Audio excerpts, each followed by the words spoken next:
Ladies and gentlemen, welcome to Let's Play Age of Wonders 4 with no fair fight and the Scout build. I was asked to make a Let's Play of this by so many of you in the comments of the other videos, and so I'll do it. I have installed everything new that worked just right from the start, nothing special, no bonus and nothing. Of course, the old rules apply, no loading, no saving, highest possible difficulty. With this being said, this will not be a complete tutorial. I will just say or show you how my build works and how I play, and hope that you like it. We'll make a new game, Your destination. we'll make a custom world, we'll make it as big as it can be because I love that. So, highest possibility, perfect. We'll leave the rest as it is. Your Not journey important for this. starts here. We'll build our race. Now, there is something you need to know about my playstyle. Normally, I play for ranged and I play for speed. Why? Because mobility wins wars, and the best defense is a great distance, as they say. With this in mind, people's form? you've heard a lot about the spider build, but what most people do is they take the spider build and then use, for example, archers. But archers are tier 2 units in most cases. They're expensive. I don't like that.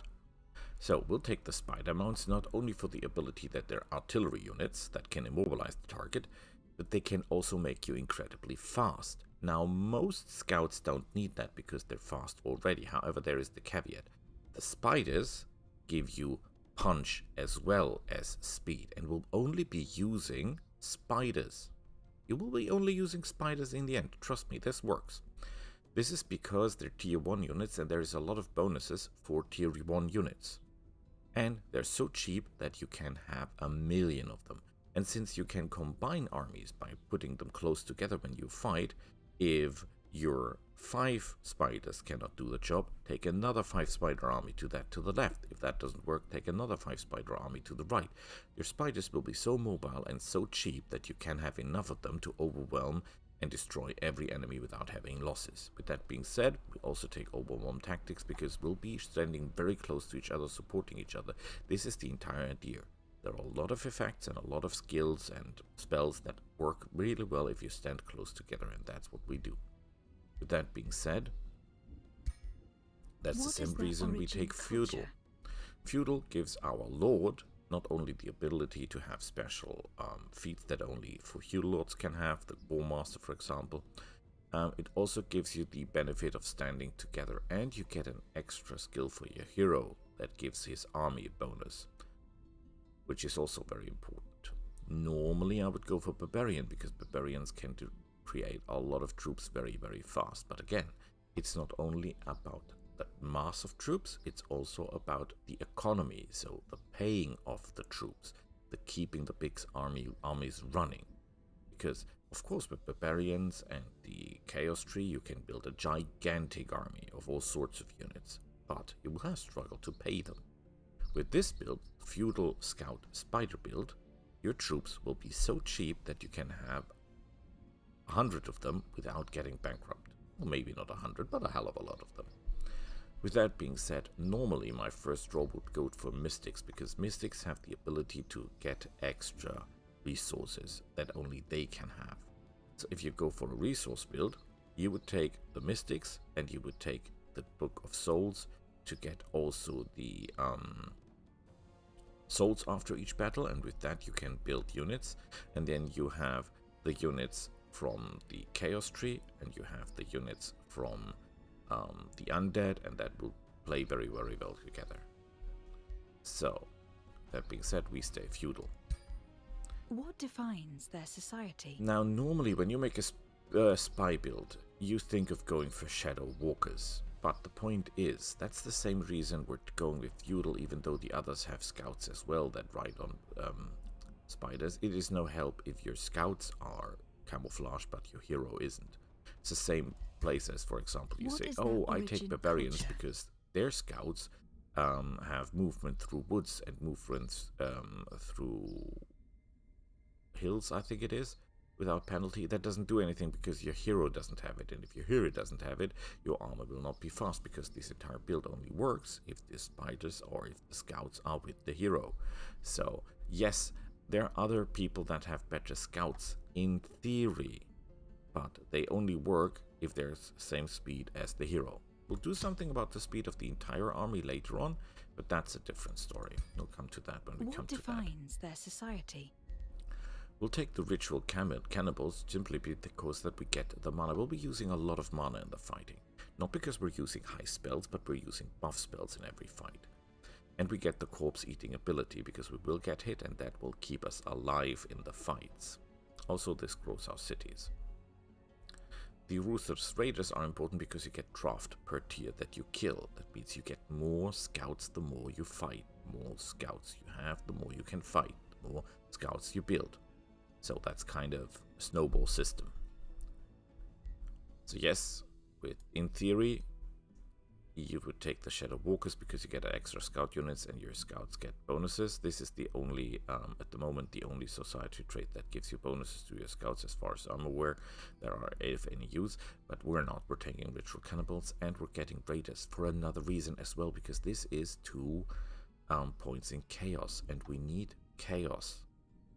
Now, we do not need the later parts of the Chaos tree, Imperial tree, because there's, for example, is a Chaos ability that you have a 50% chance to get a tier 1 or tier 2 unit after each fight, but that will most likely not be a scout, so that is not good for us because we would be amassing a lot of units that we have to pay that we have no use for, because they're too slow, they cannot keep up with the army. This army is all about coherency and speed. But we need that for the first, well, for the second and for the third ability in the Chaos tree, and after that we'll not do any Chaos anymore. Choose your first tome. Now, your first magic. guess would be to take the Book of Nature, because they have a special that is also quite well. Remember, you not only get the book, you also get, where is it? A hero ability, Pack Leader. We will switch to the Tome of Beasts. It's the Tome of Beasts, not the Tome of Nature. We will switch to the Tome of Beasts next, but what we need from this is the Animal Kinship, because 10% damage, 10% hit chance, and we'll always be working in a tight pack, because we're feudal anyway, and then we get this on top. But we start with the Horde, because what we need from the Horde is the Spawn King. 20% extra damage. We'll stack so much damage bonuses on our Spider tier 1 scout units that they, although they're scouts and although they're cheap and weak, they will become really, really strong. What is your ruler's origin? We'll not take the champion. Why? Because we'll get enough experience anyway, because we'll be fighting like crazies.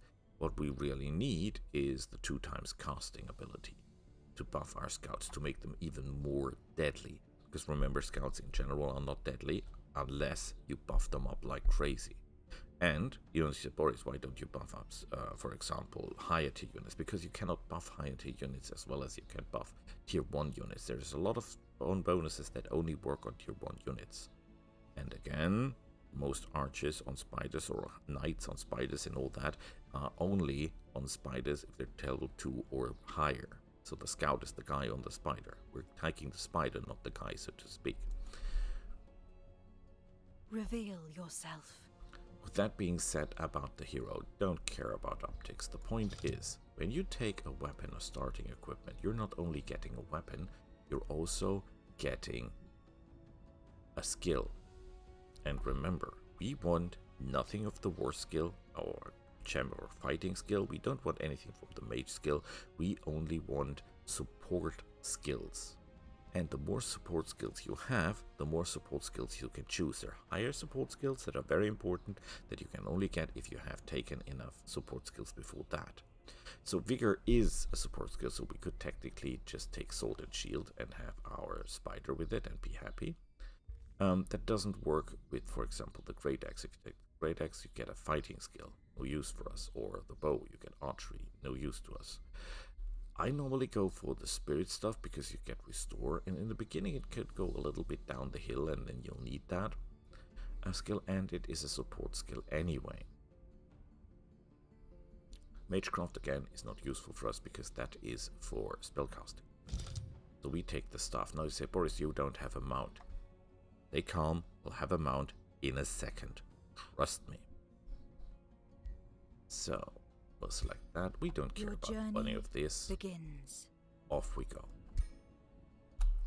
And here we go. Again, human doesn't make any difference. Spider mount is absolutely important for this build. Overwhelming tactics is absolutely important for this build. Feudal is absolutely important for this build because of the stand together ability. Yes, the scouts of the barbarians are more mobile. Again, that is useless because your hero isn't, so your army would be running away from your hero, and this only works with your hero. The mystic scouts don't even have spiders, and the other scouts are not as effective as what you were doing, and we would be missing the stand together, so that's not an option. We get the Fury of the Horde, which we will use rarely, and the Call to Glory, which gives us morale and strength. It's basically the same spell with one difference. This just gives all tier 1 units +1 strengthened, no matter how they're positioned.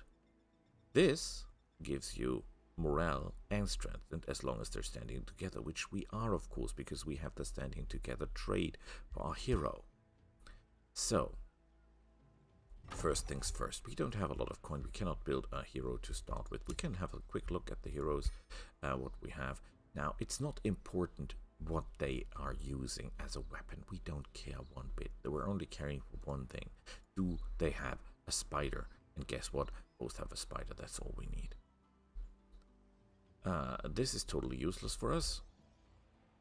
This is almost as useless because it works on shield per arm shot units, and we're not using any of those. And fighter units. The duelist is nice, but neither of this. We will not buy these guys or ladies for their abilities. We just need to lead them a scout army. That's all we need. With that being said, the first thing we always do is we build a scout. Remember, there are buildings that make it cheaper for you to build scouts or level tier 1 units. So this will decrease. Now we'll have to build something here.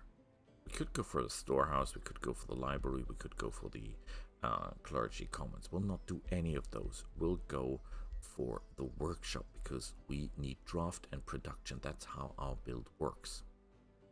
More building, more troops.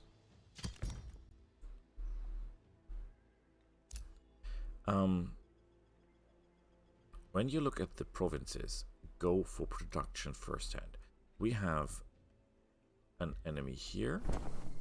That is not as strong as it seems. These guys look really strong, but they're scouts and they don't know how to use scouts. We do.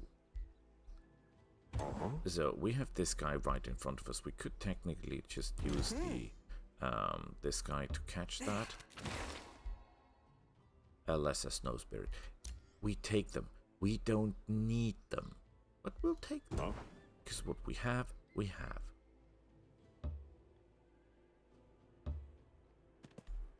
Remember that most elementals... Oh, there's the next one. Perfect. Absolutely amazing. Is that even brutal difficulty? That doesn't look like brutal difficulty. This is far too easy, but it is brutal difficulty. I'm pretty sure I did it right in the beginning. Anyway, now about the first problem. When we look at our guy, he has 2 items granted for the start. That is the cloud in the bottle. And the helmet. The helmet is good, the other things we'll not need. Now we have no spider. We have no spider. We unequip the stuff, we get the sword and the shield automatically, and get the spider. Congratulations, we got ourselves a spider. Who needs more? Nobody needs more. Perfect. See? Absolutely amazing. Now, one thing you have to know about all elementals, or most of your elementals, is that they evolve. Same goes for fire elementals, earth elementals, whatever. If they get enough experience, they level up. This guy is rather expensive when you look at that. 8 mana, that's a lot. That's really a lot. And when we look at our troops, this is our bowman. 8 gold upkeep. This is our scout. Only 6 gold upkeep. And we can reduce that even more.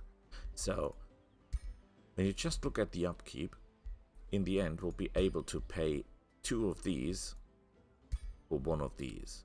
Well, they will decrease as well, but they will go to 4, I think even a little bit less gold. That's totally in range very quickly. We're getting 4 chaos, 1 order and 1 nature affinity in the empire tree that we cannot activate right now, but we will be in a second. The point is, we'll not get any more chaos. We're just building on other stuff then, because that is more than enough to reach the chaos abilities, chaos imperial abilities that we want. We've already looked for their heroes, we've already built in the cities, that is all we need. So, next thing will be we fight, and I'll see you then. Bye.